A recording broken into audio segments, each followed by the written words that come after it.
শয়তান শব্দের অর্থ আছে অমান্যকারী। অর্থ কি? অমান্যকারী, বিতাড়িত।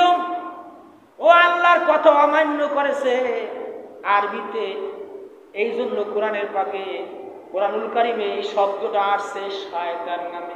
কি নামে? শয়তান নামে। শয়তান শব্দের অর্থ আছে অমান্যকারী। ও আল্লাহ পাকের এই হুকুম অমান্য করেছে।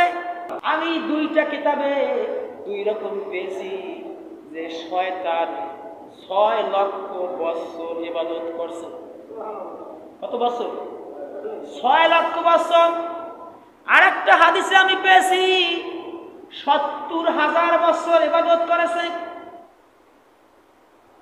কিন্তু আপনি দেখেন আল্লাহ পাকের একটা হুকুম অমান্য করেছে। কয়টা হুকুম? একটা হুকুম অমান্য করেছে, তাও আল্লাহর সাথে না। আল্লাহ বলেছে যে তুমি আদম রে সেজদা করো। কারে বলছে?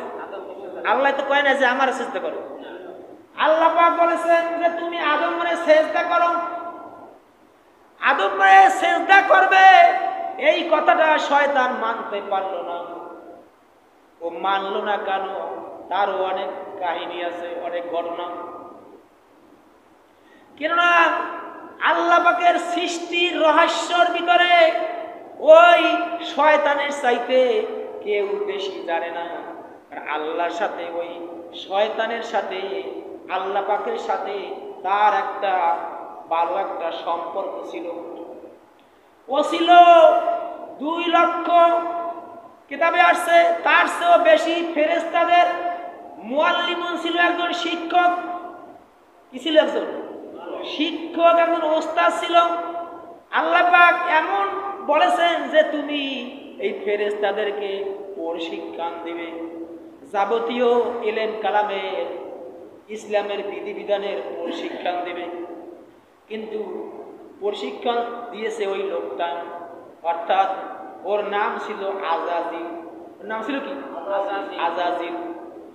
ও আল্লাহ পাকের একটা হুকুম অমান্য করেছে। আল্লাহ পাক বলেছে যে আদম রে সেজদা করো। কি বলছে? আদম রে সেজদা করো। যখন আদমকে যখন সৃষ্টি করা হলো মাটি দ্বারা, তখন আল্লাহ পাক হুকুম করলেন যে আদম রে সেজদা করো। ও বলল আমি হচ্ছি আগুনের তৈরি, আর ও হচ্ছে মাটির তৈরি। আমি আগুনের তৈরি হয়ে আমি উপরের দিকে উঠি, আমি ওর চাইতে বড়, আমি কেন ওরে সেজদা করব? কোরআনের কথা, এভাবে কোরআনে লেখা আছে। আমি কেন ওরে সেজদা করব? আল্লাহ পাকের ওই একটা হুকুম অমান্য করেছে। আল্লাহ পাক বলেন আমি নিজেই যখন তোরে সেজদা করতে বললাম, তুই যখন আমার কথা যখন মানলি না, আমাকে যখন তুই অমান্য করলি, যা তুই এই জান্নাত থেকে বের হয়ে যা। তুই এই জান্নাত থেকে বের হয়ে যা। শয়তান শব্দের অর্থ আছে অমান্যকারী। অর্থ কি? অমান্যকারী, বিতাড়িত। ও আল্লাহর কথা অমান্য করেছে আরবিতে, এই জন্য কোরআনের পাকে কোরআনুল কারিমে এই শব্দটা আসছে শয়তান নামে। কি নামে? শয়তান নামে। শয়তান শব্দের অর্থ আছে অমান্যকারী। ও আল্লাহ পাকের এই হুকুম অমান্য করেছে, এই জন্য শয়তান হয়ে গেছে। কিন্তু আল্লাহর কাছে ও যদি বলতো যে আল্লাহ আমি অন্যায় করেছি, ভুল করেছি, তখন আল্লাহ পাক ওকে মাফ করে দিত। কেননা আল্লাহ পাক বলেছে তুমি আদমরে সেজদা করো, তার সামনে মাথা নত করো। কেননা মাথা নত করার মতো যদি আনুগত্য করতে হয়, কাউকে যদি মানতে হয়, তাহলে তার সামনে মাথা নত করতে হবে। কি করতে হবে? মাথা নত করতে হবে।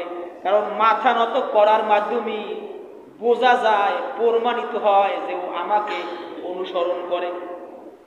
এই জন্য আল্লাহ পাক এই পৃথিবীতে যত প্রাণী সৃষ্টি করেছেন, আল্লাহ পাক কাউকে বিবেক দেন নাই, যার কারণে প্রত্যেকটা প্রাণীকে আল্লাহ পাক নিম্নগামী অবস্থায় সৃষ্টি করেছেন। বলে সুবহানাল্লাহ। এই পৃথিবীতে সমস্ত প্রাণীদেরকে আল্লাহ পাক সৃষ্টি করেছেন বনি আদমের উপকারের জন্য। আর আদম সন্তান আদমেরা যখন সেজদা করবে তাহলে এই পৃথিবীতে সমস্ত মাখলুকের সেজদা করা হয়ে যায়। বলে সুবহানাল্লাহ।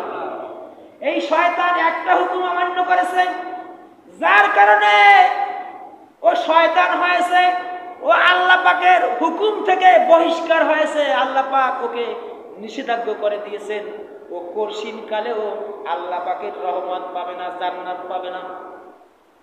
আজ মানুষ হয় আমরা দৈনিক আল্লাহ পাকের কয়বার আমরা হুকুম অমান্য করি বলেন? কয়বার? নামাজের মধ্যে আমরা 5 বার আল্লাহ পাকের হুকুম অমান্য করি। কেননা শয়তান একটা হুকুম অমান্য করেছে, তাও আদমরে সেজদা করান। আল্লাহ তো আর বলে নাই যে আমারে সেজদা কর, বলছে কি আদমরে সেজদা করান। কিন্তু সেই আদমরে সেজদা করার না কারণে দেখা যায় ও চিরস্থায়ী জাহান্নামী। তাহলে আপনি এখন চিন্তা করেন আমরা দৈনিক আল্লাহ পাকের কত হুকুম অমান্য করি।